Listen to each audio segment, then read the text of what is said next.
Ya, terima kasih Anda masih bersama kami di Market Highlights, pemirsa. Kementerian Perindustrian mencatat kinerja industri pulp dan kertas semakin berkontribusi signifikan bagi perekonomian nasional.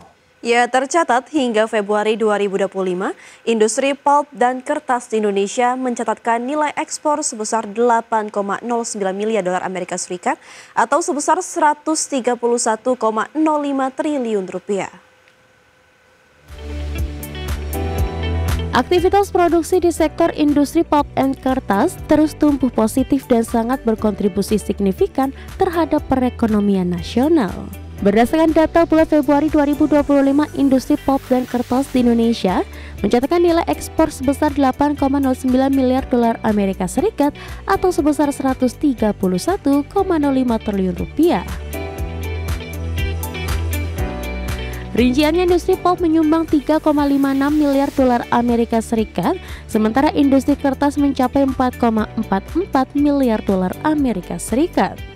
Direktur Jenderal Industri Agro Kementerian Perindustrian Putu Juli Ardika menegaskan kinerja positif ekspor pulp and paper di tahun pertama 2025 ini turut berkontribusi pada penyediaan lapangan kerja dengan menyerap tenaga kerja sebanyak 1,2 juta orang. Untuk itu, pemerintah terus memfasilitasi keberlangsungan dan pertumbuhan industri pulp dan kertas dalam negeri. Dari Jakarta, Tim Liputan IDX Channel. Kita beralih ke informasi lainnya, pemirsa. Menteri Koordinator Bidang Pangan Zulkifli Hasan resmi ditunjuk sebagai Ketua Satuan Tugas atau Satgas Koperasi Merah Putih. Ya, penunjukan tersebut langsung oleh Presiden Prabowo Subianto dengan target penyelesaian terbentuknya Koperasi Desa Merah Putih dalam waktu 1,5 bulan. Presiden Prabowo Subianto resmi menunjuk Menteri Koordinator Bidang Pangan Zulkifli Hasan sebagai Ketua Satuan Tugas atau Satgas Koperasi Merah Putih. Pembentukan Satgas Kopdas Merah Putih ini merupakan langkah strategis pemerintah untuk mempercepat realisasi program koperasi nasional di tingkat desa dan kelurahan. Hasilnya hingga saat ini sebanyak 80.133 koperasi merah putih sudah terbentuk. Jumlah tersebut sudah mencapai target secara nasional. Menko Pangan Zulkifli Hasan menegaskan koperasi desa berperan penting dalam memperkuat ekonomi desa dan memperpendek rantai pasok kebutuhan pokok masyarakat. Sementara itu, Zulkifli Hasan menargetkan penyelesaian program koperasi Desa Merah Putih dalam waktu 1,5 bulan ke depan. Dari Jakarta, Tim Liputan IDX Channel. Ya, sementara itu pembentukan 80.133 koperasi Desa Merah Putih akan diperkuat dengan upaya pemerintah melakukan penguatan lembaga. Menteri Koperasi Budi Aris Setiadi memastikan keberlanjutan serta keberfungsian koperasi melalui kelembagaan yang terintegrasi. Ya, Menteri Koperasi menegaskan komitmen pemerintah untuk mempercepat penguatan kelembagaan koperasi di seluruh desa dan kelurahan di Indonesia, di mana Koperasi Desa Merah Putih yang telah terbentuk sebagai bagian dari program strategis nasional. Untuk itu, pemerintah menilai 80.133 koperasi desa kelurahan merah putih di seluruh Indonesia perlu pendampingan yang terintegrasi, termasuk dengan 63.000 koperasi diantaranya telah berbadan hukum. Sementara itu, pemirsa, rencananya terbentuknya Koperasi Desa Merah Putih di seluruh daerah di Indonesia ini akan diresmikan oleh Presiden Prabowo Subianto tepat di Hari Koperasi Nasional 2025 pada 19 Juli mendatang. Nah, karena itulah tujuan mulia Kopdes Kelurahan Merah Putih adalah bagaimana kemiskinan bisa kita hilangkan, rentenir tengkulak kita hilangkan, kemiskinan ekstrim, kesejahteraan masyarakat kita tingkatkan, dan ekonomi rakyat menjadi mandiri dan menjadi tulang punggung negara ini ke depan. Ini soal pilihan. Yang namanya Koperasi Desa Merah Putih ini pertama kali harus ada keperpihakan dulu. Kamu mau berpihak sama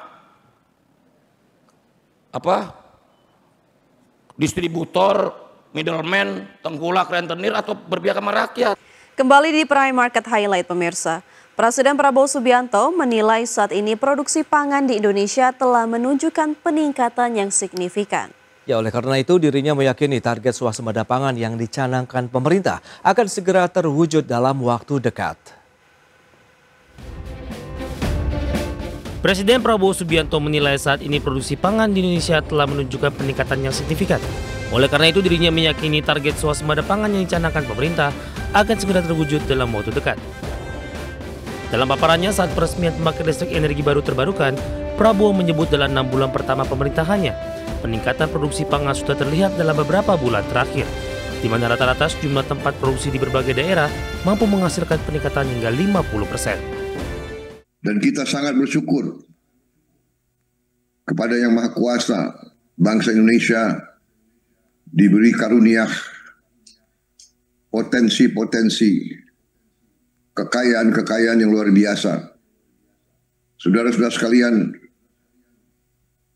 bangsa Indonesia sekarang menuju swasembada pangan dengan sangat yakin dan sangat pesat. Saya telah memberi target untuk kita swasembada pangan 4 tahun. Ternyata hasil beberapa bulan ini sudah menunjukkan produksi kita meningkat secara luar biasa. Adapun pemerintah meyakini Indonesia akan menjadi lumbung pangan dunia dalam beberapa tahun mendatang, sekaligus menjamin keberlangsungan pertumbuhan sektor pangan tanah air di tengah ancaman krisis global dan konflik yang terjadi di kawasan Timur Tengah. Meliputan ADXC.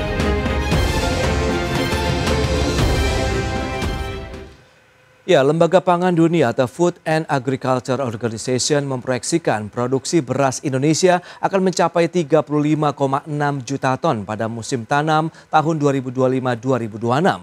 Produksi Indonesia diperkirakan naik 4,5% dibandingkan dengan musim sebelumnya yang sebesar 34 juta ton.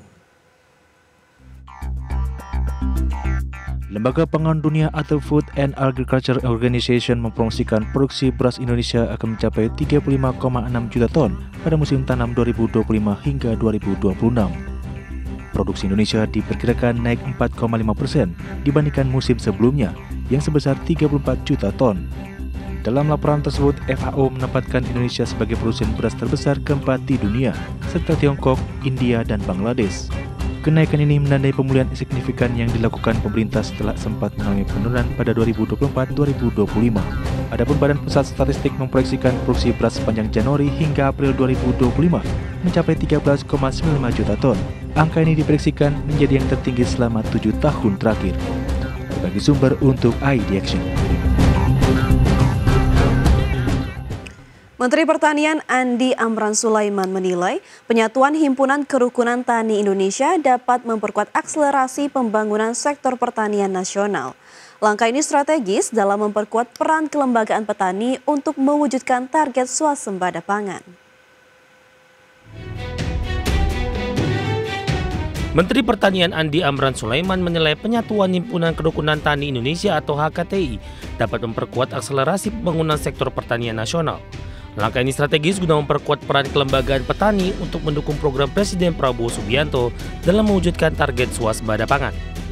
Dalam paparannya saat Munas X di Jakarta, Mentan Amran menilai penyatuan dua kubu dalam tubuh HKTI dianggap sebagai langkah tepat dalam memperkuat konsolidasi kelembagaan petani sebagai satu kekuatan nasional, sekaligus menjadi rumah besar bagi seluruh petani dan organisasi tani Indonesia. Ini adalah momentum yang baik, luar biasa, menyatukan HKTI dua menjadi satu. Jadi kita bersatu, insya Allah ke depan. Kita memilih ketua HKTI baru, pengurus baru ke depan. Tetapi intinya adalah bagaimana kita merealisasikan visi misi Bapak Presiden Republik Indonesia, khususnya sektor pertanian, dan yang menjadi prioritas beliau. Yang pertama adalah swasembada pangan, kemudian yang kedua adalah hilirisasi, kemudian biofuel, kemudian makan bergizi. Nah, 4 ini menjadi prioritas. HKTI fokus mensupport sektor yang menjadi prioritas Bapak Presiden ke depan. Adapun dengan struktur yang lebih solid, HKTI diyakini mampu menjadi mitra strategis pemerintah dalam mempercepat pencapaian berbagai program pembangunan pertanian, termasuk swasembada pangan dalam beberapa tahun ke depan. Tim Liputan ADX Channel.